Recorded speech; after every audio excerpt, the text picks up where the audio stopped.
The question itself is very simple. What happened to each GTA protagonist after each ending? I already brought a video about this, but after the online DLC A Safe House in the Hills, we have some confirmations and differences from the original video, hence the importance of remaking this video. Here in this video, we will talk about GTA San Andreas, GTA 5, Vice City, and other GTAs out there that people don't know what happened to each protagonist after the endings of their respective games. So, if you enjoy the channel, leave a big like and hit the hype button to give this video a little more reach and everyone really know what happened after each ending, especially in this matter of Michael and these GTA Online DLCs. That being said, let's not waste any more time and get started.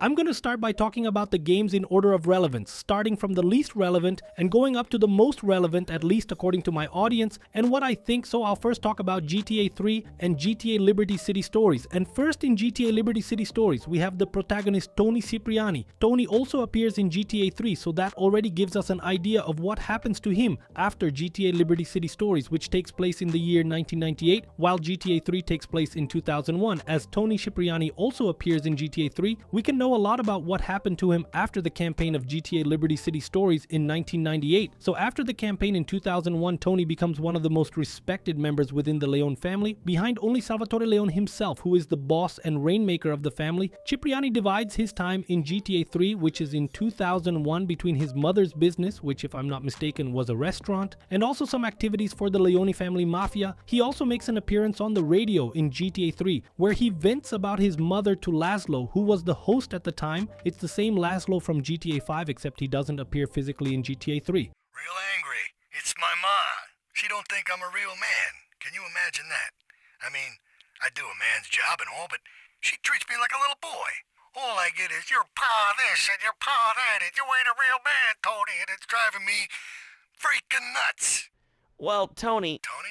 And for those who don't know or haven't noticed about Tony Cipriani and his mother's missions, basically she's always tearing him down. She calls him all sorts of names and then he ends up doing various favors for her because she's his mother, you know. And after Salvatore Leone's death at the end of GTA 3, some theories suggest that Tony Cipriani may have become the new boss of the family, basically the new boss of the Leone family. I don't know if they would change the name of the Leone family, like from the Leone family to the Cipriani family, since Salvatore Leone's own son Joey Leone didn't do as much as Cipriani to help the family, so Tony Cipriani has much more credibility than him to take over the business. Moving on to GTA 3, where we talk about Claude. Claude doesn't have much news about what happened to him after GTA 3 because there is no continuation story like Liberty City Stories, for example. The only thing we can assume after all the shit that happens in the game, like being betrayed by Catalina, defeating her in the end, and various other things that happen, is that Claude probably ended up leaving Liberty City because at the end of the game he has no allies, or at least very few allies in the city, and he's at odds with several families, gangs, etc. Basically everyone hates Claude, so it wouldn't make much sense for him to stay in Liberty City. We can't know for sure if he died, if he stayed alive, if he changed his lifestyle or not. Because he is a character with not much personality, since he doesn't speak, we can't assume what happened to him. The only thing we can kind of be sure of is that he didn't stay in Liberty City. Moving on to GTA Vice City and Vice City Stories, let's start here with Vice City Stories and then we'll move on to GTA Vice City. The protagonist of Vice City Stories is Victor Vance, who is the brother of Lance Vance, who appears in GTA Vice City. Lance Vance is the guy who basically helps Tommy Vercetti in some missions, that guy in the white suit and all, and then there's all that trouble with him anyway, just to recap for those who weren't remembering. And then Victor Vance, his brother, becomes the first protagonist in GTA to have an official death in another game in the GTA saga. After Victor Vance has his sensational journey in GTA Vice City Stories, in a negotiation with his brother Lance Vance right at the beginning of GTA Vice City, he dies in an ambush where the feds are already waiting to ambush him and several other people. At that moment, Lance Vance, Tommy Vercetti, and some others manage to escape, but Victor Vance, who was the protagonist of GTA Vice City Stories, becomes a casualty in this shootout, which also leads his brother Lance Vance on a quest for revenge throughout GTA Vice City, and the rest I think everyone already knows, right? Now moving on to GTA Vice City, which is an awesome game. I've said this a few times, but I really like GTA Vice City. Tommy Vercetti, who is the protagonist of this game, in the end he is extremely rich and becomes a highly respected mafioso within Vice City,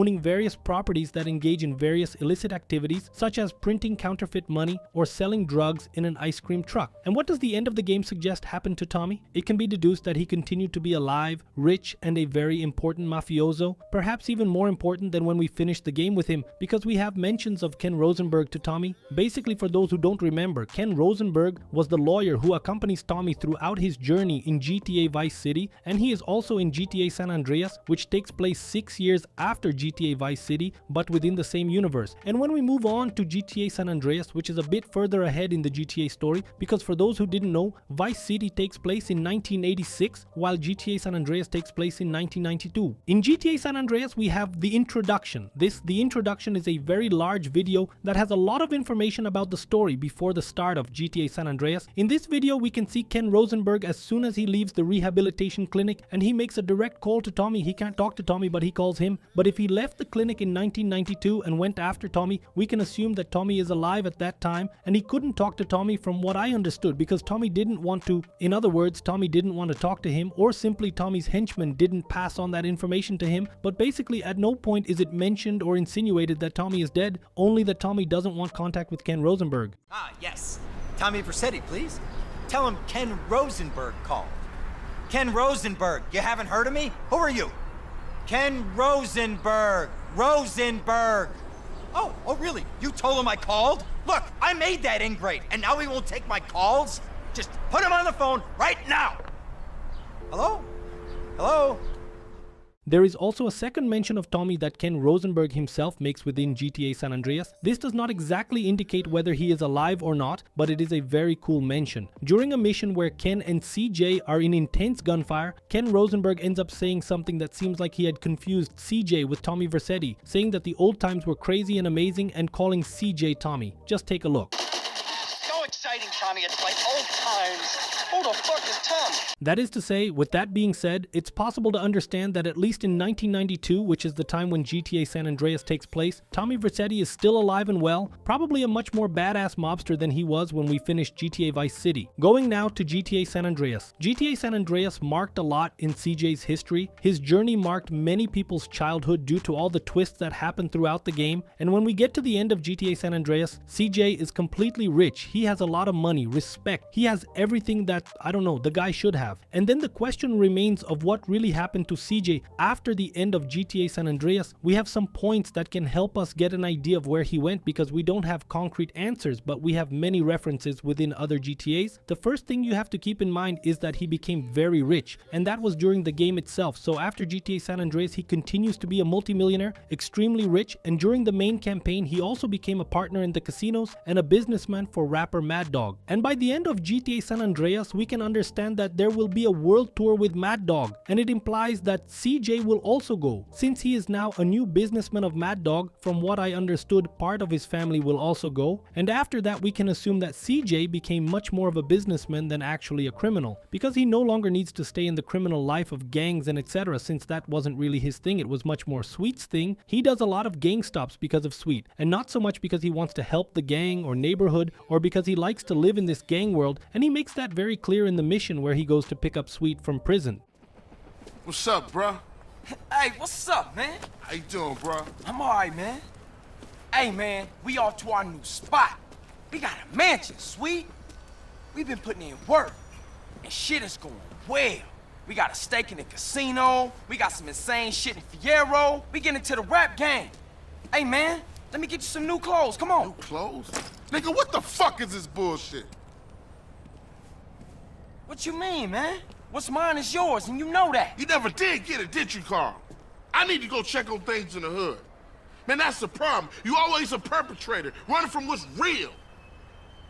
Hey, man, shit's fucked up there. You don't want to be in the hood. No, that's exactly where I want to be. What you done for our hood? Man, what the hood done for me? Always dragging me down. Ever since I got out the hood, shit been cracking. That's everybody's dream, to get out the hood. Man, you sound just like Smoke right now. I know that GTA 4 and GTA 5 are from different universes than GTA San Andreas. Rockstar itself has confirmed this. However, it is common for Rockstar to give clues or references in other games despite the differences in universes. So in both GTA 4 and GTA 5, we can have some clues about the whereabouts of CJ, for example. In GTA 4, we have a poster of CJ in the second city of the game, and in this poster we can see that CJ became a businessman. He basically became the representation of ostentation, implying that he is now a successful entrepreneur and a major influence in the business world. As I said before, it's not concrete, but I think it's a great clue. In GTA 5, we also have references to CJ and the old Grove Street families, with Lamar himself talking about the former leaders of Grove Street, saying they probably moved to the suburbs and are living a different life from the one they had during the gang days. Hey, you know Grove Street used to be family hood. Grove Street family? Man, long time ago. Man, what happened to them dudes? Shit, I don't know. Could be dead. Shit, or could be CEOs by now. Or probably living in some suburb somewhere driving SUVs and shit, you know, soccer moms and shit, coaching little league football team. So according to the references in GTA 4 and GTA 5, we can assume that CJ became very rich and influential in the business world, becoming a successful entrepreneur, which, from what I understood in the GTA San Andreas story, is something he always wanted to be. Moving on to GTA 4, we will talk about 3 protagonists. I won't just be talking about Niko Bellic, I'll be talking about Niko, Johnny, and also Luis, who are the 3 protagonists we have in GTA 4 and its DLCs. Let's start here by talking first about Luis, who I think is the character that was most forgotten, despite his DLC being pretty cool. What can be presumed is that he continues to live his life as a nightclub security guard, caring a lot about his family, which is very important, and also about that thing he really likes, which actually, if Luis doesn't do what he needs to do, he becomes slower in missions. In the story mode of the other GTAs, we don't have references to them, but in GTA Online, we have 2 references at the nightclub. The first reference is when you interact with Jimmy Boston when you save him on a mission. You take him and he is inside the police van, and he briefly talks about Luis. Just take a look at this dialogue. Did you ever hit up Mason at 9 in Liberty City? That place was slamming. Well, the bouncing Louise was really moody. And besides, you can come here to your GTA Online nightclub and find a picture of Luis here on this table. The fact that Luis appears in nightclubs is because his DLC had this theme in GTA 4, so when nightclubs came to GTA Online, these references came as well. And all of this implies that he is alive and doing well. At no point is it spoken or suggested otherwise. So we can understand that we are alive and well according to everything we have seen. Unlike Luis with Johnny Klebitz, my friend, it's just sadness. After his DLC, where his gang reaches a huge peak within the Lost, basically after the game ended, it was all downhill. From 2008 to 2013, which is where GTA 5 takes place, the division of the Lost that Johnny is with weakens a lot because he becomes addicted to magical substances. Both he and Ashley end up in total decay, making them very weak and vulnerable. You can see that the Johnny who appears in GTA 5 is practically not the Johnny we knew in GTA 4. Despite being mentally and physically weak, Johnny still continues to run his business in Blaine County in the state of San Andreas, sharing part of the territory and his girlfriend with Trevor as well, until at a certain point he rebels against Trevor and insults him, and then he is brutally murdered, thus becoming the second protagonist in the GTA saga to have a confirmed death in another GTA. Now, talking about Niko, who is the main character in GTA 4, the main protagonist, what we can assume is that after the events of GTA 4, he left the world of crime. From what we see in GTA 5, we can assume that the ending where Kate dies in GTA 4 is the canonical ending and Roman stays alive. And with all the things that happen in Niko's life, we see that it really messes with him throughout the whole story of the game because he was motivated by revenge, among other things. And in the end, we see that's not exactly what he needs. So what we can assume happened is that he left the world of crime because he really didn't like it, and simply disappeared, basically vanished. So much so that in GTA 5 we can see wanted posters and a mention from Lester to an East European guy who was promising but also went missing. And man, let's agree that Lester can track down almost anyone. If the guy is missing, he really went into hiding. There was an Eastern European guy making moves in Liberty City, but he went quiet. There is also a mention of Packy McCready in the Palito Bay heist. If you choose him as a playable character, he mentions Niko and says that he's probably dead because he hasn't heard of him either. And another boy, Niko, who's probably dead too. However, through a sensational Easter egg that we can see at Michael's house, sometimes we can arrive at Michael's house and come across Jimmy using the laptop. If you pay attention to what Jimmy is looking at, you will see that he is looking at a page of Life Invader open on Niko Bellic's profile, and from what we can see, since the image is not in high resolution, we can understand that Niko is now working with Roman at the taxi agency, far from everything he lived before. Furthermore, we can also assume that at some point after the events of GTA 4, Nico probably made a stop in San Andreas, maybe in other locations as well. This is because in the part where we played darts in the countryside, you can see an outfit identical to Nico Bellic's, along with a photo of him inside a vehicle from GTA 4. So it can be assumed that in the timeline or story he passed through there, or of course it could also be simply a reference. Despite this, he is most likely alive because of the Life Invader page. I don't think Rockstar would have a reason to include that if he were dead. Moving on to GTA 5 now, basically everything we know about what happened after GTA 5, we learned in GTA Online since we don't have GTA 6 yet, but I believe there will be more clues and references to the protagonists of GTA 5 in GTA 6, at least I hope so. Franklin, we find out through the DLC The Contract, Nick, that he became an investor and basically a gangster businessman. The guy is badass. He opened an agency to help celebrities solve problems that other people normally don't have. And when these celebrities end up having these problems and have no one to help them, they call Franklin, and Franklin has his partner, who is our protagonist in GTA Online. And that's exactly what we see in the missions where we help Dr. Dre with the stolen phone and leaked music during this DLC. We also find out that Franklin married Tanisha, contrary to what she told Franklin during the story mode back in 2013. She said she wouldn't marry him, that she would marry the doctor. And in this DLC, we discover that things didn't go that way. In addition to marrying Tanisha, Franklin now has 2 children. You can see this at his house in Vinewood, where there are references, cars, toys, and so on, which leads us to assume that he has 2 young children. And the biggest difference in this video from the previous one is Michael. Before, we only had clues about him during the Contract DLC. That's because during this DLC, when we pass by the golf carts, I think it's in the first or second mission, inside the movie studio, Franklin mentions a friend of his who achieved his dream and is now a producer or director of movies inside that studio. And in this dialogue, he is definitely talking about Michael. Just take a look. Man, shit, I know one of the producers around here. I hope his ass ain't at work today. However, now at the end of 2025 comes the final confirmation that Michael is alive. During the DLC A Safe House in the Hills, if you buy a mansion, Michael himself will come to your house to welcome you to the neighborhood. He looks visibly older, possibly around 57 or 60 years old, and is with Amanda, who is now blonde, and there is a visible possibility of facial harmonization or plastic surgeries to appear younger. But anyway, it seems like it didn't work out very well. In one of the dialogues of a person inside the house that is inside the mansion, I believe to be a former owner or something like that, we can be sure that Michael continued producing movies, since the man praises the latest release and he wouldn't praise a 2013 movie which was Michael's film Meltdown.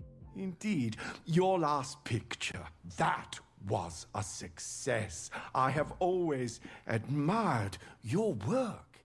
Additionally, we also know that now Michael and Amanda will live alone, since they implied that Jimmy is about to leave home, and apparently from this dialogue, Tracy has already left before and now only Jimmy is left. And with Jimmy's departure, they will live alone. Michael and I are empty nesters now with too much time on our hands.